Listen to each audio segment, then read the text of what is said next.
Welcome back to my channel. പിന്നെ നിങ്ങൾ വിചാരിക്കുന്നത് എന്താണ് ഞാൻ ഇങ്ങനെ വന്നതെന്നുള്ളത്. ഞാൻ നടയും കാര്യങ്ങളൊക്കെ കാണിക്കാം. ഇന്ന് ഞാൻ കാര്യമായിട്ട് ഒന്നും എടുത്തിട്ടില്ല. കാരണം എന്താണെന്ന് വെച്ചാൽ രാവിലത്തെ ഇത് കഴിഞ്ഞ് കുറേ നേരം ബിസിനസ്സിൻ്റെ കാര്യങ്ങൾക്കൊക്കെ ഇരുന്ന് പിന്നെ ഒരൊറ്റ കിടപ്പ് കിടന്നതാണ്.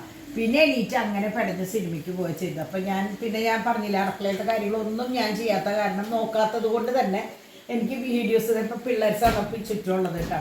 അപ്പോൾ എനിക്ക് വീഡിയോസ് എടുക്കാനും പറ്റുന്നുണ്ടായിരുന്നില്ല. എടുക്കുന്ന വീഡിയോസിൽ മുഴുവൻ നമ്മളുടെ കുട്ടിപ്പട്ടാളങ്ങൾ. അപ്പോൾ അവരുടെ എന്തൊക്കെയോ സംഭവങ്ങൾ പാടില്ലാത്തതുണ്ട്, യൂട്യൂബ് ചാനലിന് നിരക്കാത്ത അവരുടെ റൂൾസിനെതിരായിട്ടുള്ളത്. അപ്പോൾ അതെനിക്ക് എന്താണെന്ന് കൃത്യമായിട്ട് അറിയില്ല. അപ്പോൾ ഞാൻ ഈ ഇടുന്ന വീഡിയോസ് സ്ട്രൈക്ക് കിട്ടുകയും പിന്നെ കമൻറ്റ്സ് ഓഫ് ചെയ്യുകയും ചെയ്യുമ്പോൾ എനിക്ക് അറിഞ്ഞുകൂടി ഇതിപ്പോൾ എങ്ങനെയൊക്കെയാണ് എന്താണെന്നുള്ളത്. അപ്പോൾ ഞാൻ വിചാരിച്ചു ഇന്ന് ഇങ്ങനെ അങ്ങോട്ട് പോട്ടെ എന്ന് വിചാരിച്ചിട്ട്. ഇപ്പം നാളെ നിങ്ങൾ നോക്കിയിട്ട് കണ്ടില്ലെങ്കിൽ എനിക്ക് വയ്യാണ്ടാണെന്ന് വിചാരിച്ചാലോ. കാരണം മിനിയാന്ന് സ്ട്രൈക്ക് കിട്ടി. മിനിയാന്ന് ഇന്നലെ സ്ട്രൈക്ക് കിട്ടി. പിന്നെ അതിൻ്റെ കുറച്ച് ദിവസമായിട്ട് കമൻറ്റ്സ് ടേൺഡ് ഓഫാണ്. അപ്പോൾ നമ്മൾക്ക് വാർണിംഗ് വന്നു തുടങ്ങി, ഇങ്ങനെ ഇനി പാടില്ല കുട്ടികളെ വെക്കരുത് എന്നുള്ളത്. അപ്പോൾ ഞാൻ വിചാരിച്ചു എന്നാൽ പിന്നെ നേരിട്ടാവാമെന്ന് വിചാരിച്ചു. അപ്പോൾ കുറേ പേര് ഇന്ന് എനിക്ക് തോന്നുന്നു 8-9 പേര് ഇന്ന് നമ്മളുടെ ഗ്രൂപ്പിൽ ആഡായിട്ടുണ്ട്. അപ്പോൾ എനിക്കത് ഭയങ്കര സന്തോഷം. എനിക്ക് തോന്നുന്നു ഇന്നലെ ഞാൻ ഗൂഗിൾ മീറ്റിൻ്റെ മറ്റേ ക്ലിപ്പിങ്സും കാര്യങ്ങളൊക്കെ ഇട്ടപ്പോൾ കുറേ കുട്ടികൾ എന്നോട് പേഴ്സണലി ചോദിച്ചു എന്താണ് ഗ്രൂപ്പ് എന്നൊക്കെ. അപ്പോൾ ഞാൻ കാര്യങ്ങൾ പറഞ്ഞു കൊടുത്തിട്ടുണ്ടായിരുന്നു. അത് വേറെ ഒന്നുമില്ല, ഞങ്ങളുടെ 3 ചാനൽസിൻ്റെയും സബ്സ്ക്രൈബേഴ്സിൻ്റെ ഒരു ചെറിയൊരു ഗ്രൂപ്പ്. കാരണം മീറ്റപ്പിന് വന്ന കുട്ടികൾ വീണ്ടും നമ്മൾക്കൊരു പ്ലാറ്റ്ഫോം എല്ലാവർക്കും കൂടി സംസാരിക്കാൻ എടുക്കാമെന്ന് പറഞ്ഞപ്പോൾ നമ്മൾ സന്തോഷത്തോടു കൂടി തുടങ്ങിയ ഒരു ഗ്രൂപ്പാണ് കേട്ടോ. അപ്പോൾ അത് വളരെ ഭംഗിയായിട്ട് മുന്നോട്ടേക്ക് പോകുന്നുണ്ട്. അപ്പോൾ കുറേ കുട്ടികൾ എനിക്ക് മെസ്സേജ് അയച്ചു. അപ്പോൾ നിങ്ങൾ മെസ്സേജ് അയച്ചു കഴിഞ്ഞാൽ ഞാൻ നിങ്ങളെ ആഡ് ചെയ്തോളാം. അതിൽ വേറെ പ്രത്യേകിച്ച് ഒന്നുമില്ല. കുറേ പേര് വിചാരം ഡ്രീം കളക്ഷൻസിൻ്റെ ഓർണമെൻറ്റ്സിൻ്റെ ഗ്രൂപ്പാണെന്നാണ്. ഒരിക്കലും അല്ല കേട്ടോ. അത് വെറുതെ ഒരു ഗ്രൂപ്പ്. കുറച്ച് വീട്ടമ്മമാരല്ല, എല്ലാ തരത്തിലുണ്ട്, പല രാജ്യങ്ങളിൽ നിന്നുള്ളവരുണ്ട്.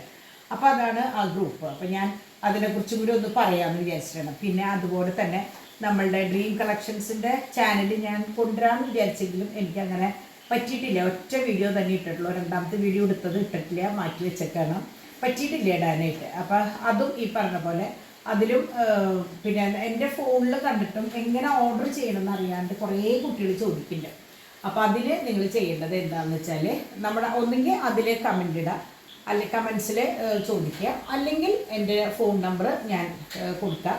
അതുപോലെ സാരിയുടെ കളക്ഷൻസ് കാണുന്നുണ്ടെങ്കിൽ അതിൽ കൊടുക്കുന്ന നമ്പറും നമ്മളുടെ ബിസിനസ് നമ്പറാണ്. അപ്പോൾ ഓർണമെൻറ്റ്സിൻ്റെയും സാരിയുടെയും ഒറ്റ നമ്പറാണ്. അപ്പോൾ അതുകൊണ്ട് തന്നെ നിങ്ങൾക്ക് സാരിയുടെ ആയാലും ഓർണമെൻറ്റ്സിൻ്റെ ആയാലും ഓർഡർ ചെയ്യണമെങ്കിൽ ആ നമ്പറിൽ ഒന്ന് മെസ്സേജ് അയച്ചാൽ മതി. വിളിക്കരുത് ഒരിക്കലും കേട്ടോ. കാരണം നിങ്ങൾക്ക് ഊഹിക്കാവുന്നുള്ളൂ, ഈ ഓരോരുത്തരും എന്നെ വിളിച്ചു കഴിഞ്ഞാൽ ഞാനും ഡാഡിയാണ് ഇതിൽ ഇന്ന് എന്താ പറയുക ഞങ്ങൾ 2 പേരും കൂടിയിട്ട് ഇത് ചെയ്യണേ.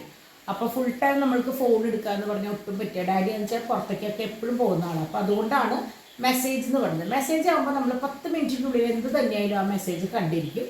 അപ്പം തന്നെ എന്തെങ്കിലും ഒരു റിപ്ലൈ നമ്മൾ തരികയും ചെയ്യും. അപ്പോൾ അതാണ് ഡ്രീം കളക്ഷൻസിൻ്റെയും ഓർണമെൻറ്റ്സിൻ്റെയും കാര്യം. പിന്നെ സാരി സൂപ്പർ കളക്ഷൻസാണ്. ഇപ്പോൾ ഈ പിള്ളേർ പോയി സെലക്ട് ചെയ്യുന്ന കാരണം ഇപ്പോഴത്തെ ട്രെൻഡ് അനുസരിച്ച് ഇപ്പോഴത്തെ കളേഴ്സാണ് അവർ സെലക്ട് ചെയ്യുന്നത്. അപ്പോൾ ഏറ്റവും നല്ല സാരികളാണ്. പിന്നെ നിങ്ങൾ കുറേ പേർക്കുണ്ട് ഇത് ഭയങ്കര വില കുറവാണ്, അതുകൊണ്ട് സംഭവം എങ്ങനെയാണാവോ എന്നൊക്കെ ഒരു തോന്നലുണ്ട്. ഒരിക്കലുമില്ല. നമ്മളെ സംബന്ധിച്ച് എങ്ങനെയാണെന്ന് വെച്ചാൽ പുറമേന്ന് ഒരാൾ ഇതിനകത്ത് ഇല്ല. ഒരു പ്രത്യേക ഒരു സാലറി കൊടുക്കാനോ അല്ലെങ്കിൽ റൂമിന് റെൻറ്റ് കൊടുക്കാനോ അങ്ങനെ ഒന്നും ഇല്ലാത്തതിൻ്റെ പേരിൽ നമ്മൾക്ക് ഇങ്ങനെ ചെറിയൊരു മാർജിൻ ഇട്ടിട്ട് നിങ്ങളുടെ കയ്യിലേക്ക് എത്തിക്കാൻ പറ്റും. അതുകൊണ്ടാണ് കുറേ പേരുടെ വിചാരം വില കൂടുതലാണ്, പക്ഷെ കിട്ടിയവർ പറയുന്നത് നമ്മൾ വിചാരിച്ചേക്കാളും ഏറ്റവും നല്ല സംഭവമാണ് കിട്ടിയേക്കണേന്ന് പറഞ്ഞിട്ടുള്ളവരാണ് ഒട്ടുമിക്കവരും. പിന്നെയൊക്കെ ഈ ചെറുകിട ബിസിനസ്സിന് കൊണ്ടുപോകുന്ന ആൾക്കാരാണ്. അപ്പോൾ അത് പിന്നെ അവരുടെ കാര്യമാണല്ലോ. അപ്പോൾ അതുകൊണ്ടാണ് നമ്മൾക്ക് ഇങ്ങനെ തരാൻ പറ്റുന്നത്. അപ്പോൾ എല്ലാവർക്കും ധൈര്യമായിട്ട് എടുക്കാം, ഒരു പ്രശ്നമില്ല കേട്ടോ. പിന്നെ ഇപ്പോൾ എന്തിട്ടാ പറയാനുള്ളത്, പിന്നെ ഇപ്പോൾ പ്രത്യേകിച്ച് കാര്യങ്ങളൊന്നുമില്ല. അപ്പോൾ എല്ലായിടത്തും മഴയുണ്ടെന്ന് വിചാരിക്കുക. ഞാൻ കുറേ ദിവസമായിട്ട് ചൂട് എന്ന് പറഞ്ഞിട്ട് ഇപ്പോൾ അത് മാറ്റി. എന്താ പറയുക, തണുവായിട്ടില്ല എങ്കിൽ പോലും ഏതോ എനിക്കാണെന്ന് അറിയില്ല, ഭയങ്കര ചൂട് എനിക്ക് ഫീൽ ചെയ്യുന്നുണ്ട്. അപ്പോൾ കുട്ടികൾ പറയാതെ മമ്മിക്ക് മാത്രമാണ്. പിന്നെ ഇനിയിപ്പോൾ എൻ്റെ പണികൾ ഇനിയിപ്പോൾ നിങ്ങൾക്ക് കുട്ടികളെ വിട്ട് കാണാൻ പോകുന്നത് ഞാൻ ചെടികളൊക്കെ ഒന്ന് സെറ്റ് ചെയ്യാൻ പോകുന്നുണ്ട്. ഓരോ ഭാഗങ്ങൾ ഒതുക്കാൻ വേണ്ടി ഞാൻ പറഞ്ഞിരുന്നല്ലോ, ചൂട് മാറിയിട്ട് വേണം എനിക്ക് ഒതുക്കി തുടങ്ങാൻ എന്നുള്ളത്. അപ്പോൾ അത് ഞാൻ സ്റ്റാർട്ട് ചെയ്യാൻ വേണ്ടി. പക്ഷേ എൻ്റെ ആരോഗ്യം ചില സമയത്ത് സമ്മതിക്കില്ല. ഇന്നലെ തൊട്ട് ഞാൻ പുതിയ മെഡിസിൻസ് കഴിക്കുന്നത് കൊണ്ടായിരിക്കണം എനിക്ക് ഒട്ടും എന്താ പറയുക കണ്ണൊന്നും തുറന്നിട്ട് കിട്ടണില്ല. അപ്പോൾ കുറച്ചിങ്ങനെ മടിച്ചിരിക്കുമ്പോൾ ഞങ്ങളൊന്ന് പുറത്തേക്ക് പോകും. അതാണ് ഇന്ന് ഞങ്ങൾ സിനിമയ്ക്ക് പോയി കേട്ടോ. അപ്പം അങ്ങനെ പിന്നെ നമ്മുടെ ഫാറ്റി ലിവറിൻ്റെ സംഭവം, അങ്ങനെ കുറേ സംഭവങ്ങളൊക്കെ ഉണ്ട് എനിക്ക്. അപ്പോൾ അതൊക്കെ ഒരു 5 ദിവസത്തെ മരുന്നും കാര്യങ്ങളൊക്കെ കഴിച്ചിട്ട് ഞാൻ ഡോക്ടറെ അടുത്ത് പോയി വന്നതിന് ശേഷം നിങ്ങളോട് ഞാൻ അതിൻ്റെ വിവരങ്ങളൊക്കെ പറയാട്ടോ. അങ്ങനെ കാര്യമായിട്ടൊന്നും ഉണ്ടാവും. അപ്പോൾ ഇതിൻ്റെ ഇടയിൽ ഒരു കോൾ വന്നതാണ് കേട്ടോ. അപ്പോൾ അതുകൊണ്ടാണ് എനിക്ക് ബ്രേക്ക് ആയത്. അപ്പോൾ ഞാൻ പറഞ്ഞു വന്നത് ഫാറ്റി ലിവറിൻ്റെ കാര്യമാണ്. അപ്പോൾ ഇന്നിപ്പോൾ ഡിമ്പിളുടെ വീഡിയോസ് കണ്ടപ്പോൾ കുറേ പേര് എന്നോട് പറഞ്ഞു, ഡിമ്പിളിനോട് ചോദിച്ചു, എന്നോട് ചോദിച്ചു എന്താണ് എനിക്ക് ഇത്ര വയറുന്നത്. അപ്പോൾ സാധാരണ നിങ്ങൾ എൻ്റെ ഇവിടെ നിന്ന് അങ്ങടല്ലേ കാണാറുള്ളൂ, അതുകൊണ്ടാണ് നിങ്ങൾക്കത് ഫീൽ ആയി. പിന്നെ സാരി ഉടുക്കുമ്പോൾ എനിക്ക് അങ്ങനെ അത്രയ്ക്ക് അധികം അറിയില്ല. പിന്നെ കട്ടിൻ്റെ നൈറ്റൊക്കെ ഇടുമ്പോൾ എനിക്ക് ശരിക്കും, പിന്നെ അതുപോലെ തന്നെ ചില ചുരിദാറൊക്കെ ഇടുമ്പോൾ എനിക്ക് ഭയങ്കര ബുദ്ധിമുട്ടാണ്. അതുകൊണ്ടാണ് ഞാൻ ശരിക്കും വീട്ടിൽ നൈറ്റി തന്നെ ആക്കിയത്. മുമ്പ് ഞാൻ ചുരിദാറാണ് യൂസ് ചെയ്തിരുന്നത്. അപ്പോൾ ആ വയറെങ്ങനെയാണെന്ന് വെച്ചാൽ വേറെ ഒന്നുമില്ല, ഫാറ്റി ലിവറിൻ്റെ ആ ഒരു പ്രശ്നമാണ്. അതാണ് ഇടയ്ക്കുള്ള കരിവാളിപ്പും കാര്യങ്ങളൊക്കെ. അപ്പോൾ അത് കണ്ടപ്പോൾ കണ്ടമാനം പേര് ചോദിച്ചു. അതിൻ്റെ പേരിലാണ് കേട്ടോ ഞാനിപ്പോൾ അത് പറഞ്ഞത്. പിന്നെ കുറേ പേര് ചോദിച്ച ഒരു കാര്യം മറിയാമ്മയുടെ കാര്യമാണ്. മറിയാമ്മയുടെ കല്യാണമൊക്കെ കഴിഞ്ഞു, സുഖമായിട്ട് ഒരു മോനുണ്ട്, സുഖമായിട്ട് ജീവിക്കുകയാണ്.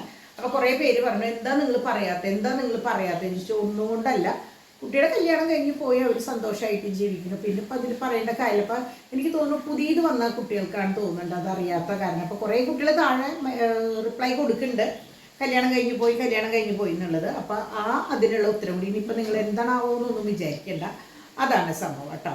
അപ്പോൾ അങ്ങനെ പിന്നെ എനിക്ക് തോന്നുന്നു പ്രത്യേകിച്ച് വേറെ വിശേഷങ്ങളൊന്നും ഇല്ലാന്ന് തോന്നുന്നുണ്ട്. അപ്പം ഞങ്ങൾ ഇന്നിപ്പോൾ ഡിന്നർ കഴിക്കാൻ പോകണുള്ളൂ. അപ്പോൾ ഇന്ന് ഡിമ്പിളുടെ വക ഇന്ന് എന്തിട്ട് വെച്ചേ ഫിഷ് മസാല വെച്ചിട്ടുണ്ട്. അപ്പോൾ പൊറോട്ട ഞാൻ വരുമ്പോൾ വാങ്ങിയിട്ട് വന്നു. കാരണം എന്താണെന്ന് വെച്ചാൽ ഡിവൈന് 2 കുട്ടികളെ ഇട്ടിട്ട് ചെയ്യാൻ പറ്റും. അപ്പോൾ രാത്രി ഒന്നുകിൽ ചപ്പാത്തി അല്ലെങ്കിൽ പൊറോട്ട എന്ന് പറഞ്ഞു. അപ്പോൾ ഈ നേരമായ നിലയ്ക്ക് ഞാൻ ചപ്പാത്തി വാങ്ങിയിട്ട് ഇനി അത് ചുടാനായിട്ട് നിൽക്കണ്ടേ. അപ്പോൾ ഞാൻ വിചാരിച്ചു പൊറോട്ട ആയിക്കോട്ടെ എന്ന് വിചാരിച്ചു. അപ്പോൾ ഞാൻ പൊറോട്ട നല്ലതല്ലാന്നൊക്കെ എനിക്കറിയാം, പക്ഷേ ചില സാഹചര്യത്തിൽ കുട്ടികൾക്ക് ഇഷ്ടമാണ്. അപ്പോൾ പിന്നെ ആയിക്കോട്ടെ, അല്ലാണ്ട് ഇപ്പോൾ നമ്മൾ നിവൃത്തിയില്ലല്ലോ. അപ്പോൾ അങ്ങനെ, അപ്പോൾ അതുകൊണ്ട് ഇന്ന് പൊറോട്ടയും ഫിഷ് മസാല അയില ഫിഷ് മസാല ഡിമ്പിളുടെ സ്പെഷ്യൽ റെസിപ്പിയാണ് കേട്ടോ. മുമ്പ് ഇട്ടുണ്ടായിരുന്നു. അപ്പോൾ നിങ്ങൾ നോക്കിയറിയാം, നല്ല ടേസ്റ്റുള്ള ഒരു കറിയാണ്. ഞങ്ങൾ ട്രിവാൻഡ്രത്ത് പോകുമ്പോൾ നമ്മുടെ പ്രിൻസ് പാലസ് എന്ന് പറഞ്ഞിട്ട് ഞങ്ങൾ സ്ഥിരം താമസിക്കുന്ന ഒരു ഹോട്ടലുണ്ട്. അപ്പോൾ അവിടുത്തെ സ്പെഷ്യലാണ് ഈ ഫിഷ് മസാല. അയില നല്ലോണം വറുത്തിട്ട് മസാലയൊക്കെ ഇട്ട് വെക്കുന്ന ഒരു സംഭവമാണ്. അതിപ്പോൾ ഡിമ്പിളുടെ ചാനലുണ്ടെന്ന് പറയുന്നുണ്ട്. അപ്പോൾ അതാണ് കേട്ടോ. അപ്പോൾ എനിക്ക് തോന്നുന്നു ഡിവൈൻ്റെയും ഡിമ്പിളുടെയും നിങ്ങളുടെ ലൈഫ് സ്റ്റോറി, പിന്നെ പ്രഗ്നൻസി സ്റ്റോറീസ്, അങ്ങനെയുള്ള സംഭവങ്ങളാണ് ഇപ്പോൾ വരുന്നത്. അപ്പം ഞാൻ കുട്ടികളോട് പറഞ്ഞു അത് തന്നെ അങ്ങനെ അങ്ങോട്ട് കൊണ്ടുപോകാന്ന്. കാരണം എങ്ങനെ വരുമ്പോൾ നമ്മുടെ മക്കള് ഇല്ലാണ്ട് നമുക്കൊരു വീഡിയോ എടുക്കാം. മമ്മിക്ക് ഒരു ഡെലിവറി സ്റ്റോറി ചെയ്തൂടെ? അപ്പം എനിക്കൊരു ഡെലിവറി സ്റ്റോറി ചെയ്യണം. അപ്പം ഞാൻ ചെയ്യുന്നത്. പിന്നെ നിങ്ങൾക്ക് ഞാൻ നിങ്ങളോടൊരു കാര്യം ചോദിക്കുന്നത്, എന്നിൽ നിന്ന് എന്താണോ ആഗ്രഹിക്കുന്നത്, ഞാൻ കുറേ പേര് പറഞ്ഞ മോട്ടിവേഷൻ സംഭവം അങ്ങനെ ഓരോ കാര്യങ്ങളും പറയുന്നുണ്ട്. പക്ഷേ എനിക്ക് ഇങ്ങനെ നിന്നെടുക്കാനുള്ളൊരു സാവകാശം കിട്ടാറില്ല. അതുകൊണ്ടാണ് ഞാൻ അത് വിട്ട് പോയത്. എനിക്ക് കണ്ടമാനം കാര്യങ്ങൾ എൻ്റെ മനസ്സിലുണ്ട്, പക്ഷെ എനിക്കത് നിങ്ങളിലേക്ക് എത്തിക്കാൻ എനിക്ക് പറ്റുന്നില്ല. അപ്പം അതുകൊണ്ട് ഇനി നിങ്ങൾക്ക് എന്തെങ്കിലും ഇന്നത് വേണം ആൻറ്റി, ഇങ്ങനെ ഒരു കാര്യം പറയുക അല്ലെങ്കിൽ ഇതിനെക്കുറിച്ച് പറയുന്നൊക്കെ പറഞ്ഞു കഴിഞ്ഞാൽ ഞാൻ നിങ്ങൾക്ക് പറഞ്ഞുതരാം. കാരണം ഒരു തവണ ഞാൻ ഈ ബഡ്ജറ്റിൻ്റെ കാര്യം പറഞ്ഞപ്പോൾ കുട്ടികൾക്കൊക്കെ ഭയങ്കര ഇഷ്ടമായിട്ടുണ്ടായിരുന്നു. അപ്പോൾ അവിടെ നിന്നാണ് സത്യം പറഞ്ഞാൽ എനിക്ക് കണ്ടമാനം കുട്ടികൾ വന്നത്. കുട്ടികളെന്ന് പറഞ്ഞാൽ നിങ്ങളെപ്പോലുള്ള മക്കൾ കൂടുതൽ വന്നത്. കാരണം ഒരു കുടുംബത്തിൻ്റെ ബഡ്ജറ്റ് എങ്ങനെ ആയിരിക്കണം, എന്തായിരിക്കണം എന്ന് പറഞ്ഞപ്പോൾ അവിടെ നിന്ന് തൊട്ടാണ് എനിക്ക് കൂടുതൽ കുട്ടികൾ എന്നെ ഫോളോ ചെയ്യാൻ തുടങ്ങിയത്, എൻ്റെ വീഡിയോസ് കണ്ടു തുടങ്ങിയത്. പക്ഷെ ഈ ഒരിടയായിട്ട് എനിക്ക് അങ്ങനത്തെ ഒന്നും ചെയ്യാൻ പറ്റില്ല. ഞാൻ സംസാരത്തിൽ കൂടെ എന്തൊക്കെയോ ഉൾപ്പെടുത്തുന്നു എന്നല്ലാണ്ട് എനിക്ക് ഇങ്ങനെ നിന്ന് പറയാൻ നിങ്ങളെ കാണാനോ പറയാനോ എനിക്ക് പറ്റാറില്ല. എന്നാലും എനിക്ക് പറ്റാവുന്ന രീതിയിൽ ഞാൻ നിങ്ങളുടെ അടുത്തേക്ക് വരുന്നുണ്ട്. അപ്പോൾ എന്താ പറയുക, ഞാൻ ഇന്ന് എടുത്തിട്ടുള്ള എന്തെങ്കിലും വീഡിയോസ് ഉണ്ടോ നോക്കട്ടെ, ഉണ്ടെങ്കിൽ ഞാൻ ഇതിൽ കൂടെ. കാരണം എല്ലാവരും പറയും രാവിലെ എണീറ്റ് വന്ന് ഫസ്റ്റ് എൻ്റെ നട കാണണം എന്ന് പറയും. അതുപോലെ കൺക്ലൂഷനിൽ ലാസ്റ്റിലും അത് കാണണം എന്ന് ഭയങ്കര നിർബന്ധമുള്ള കുറേ കുട്ടികളുണ്ട് ഈ ഗ്രൂപ്പിൽ, എന്നോട് പറയുന്ന കുട്ടികളുണ്ട്. അവർക്ക് വേണ്ടി ഞാൻ ആ പതിവ് മുടക്കുന്നില്ല കേട്ടോ. സ്റ്റാർട്ടിങ്ങിലുണ്ടാവും, ലാസ്റ്റിലുണ്ടാവും. അതിൻ്റെ ഇടയിൽ എനിക്ക് എടുത്തിട്ടുണ്ടോ എന്ന് എനിക്കറിയില്ല, ഉണ്ടെങ്കിൽ അതും ഞാൻ നിങ്ങളെ കാണിക്കാം. അപ്പോൾ സാരിയുടെയും ഞാൻ ഇതുപോലെ വേറെ ഏതെങ്കിലും ഒരു വീഡിയോയുടെ ഇടയിലിടാം, ഓർണമെൻറ്റ്സിൻ്റെയും അതുപോലെ ഇടാം, പിന്നെ സെപ്പറേറ്റ് ആയിട്ട് ചെയ്യാം. അപ്പോൾ എന്താ പറയുക, ഇപ്പം ഇന്നേക്ക് ഇപ്പം ഇത്രയേ ഉള്ളൂ. അപ്പോൾ ഞാൻ ഒന്നും ഇടാണ്ടിരിക്കണേക്കാളും നല്ലതല്ലേ എന്തെങ്കിലും പറഞ്ഞു വരുന്നതെന്ന് വിചാരിച്ചിട്ടാണ് ഇന്നത്തെ ഈ വീഡിയോ തട്ടിക്കൂട്ടി കൊണ്ടുവന്നിട്ടുള്ളത്. അപ്പോൾ നിങ്ങളുടെ അഭിപ്രായങ്ങൾ പറയാം. ഞാൻ എന്ത് തരം വീഡിയോസാണ് ഇടേണ്ടത് എന്നുള്ളത് നിങ്ങൾ പറയും. ഇപ്പം എൻ്റെ ഡെലിവറി സ്റ്റോറി കേൾക്കണോ? ഞാൻ പറയാം, കാരണം നല്ല സ്റ്റോറിയാണ് 2 ആളുടെ ഡെലിവറി. അത് പറയാം, എന്ത് വേണമെങ്കിലും നിങ്ങൾക്ക് ധൈര്യമായിട്ട് പറയാം. ഞാനത് നിങ്ങളിലേക്ക് എത്തിച്ചു തരാം കേട്ടോ. അപ്പോൾ നമുക്ക് നാളെ കാണാം. ബൈ.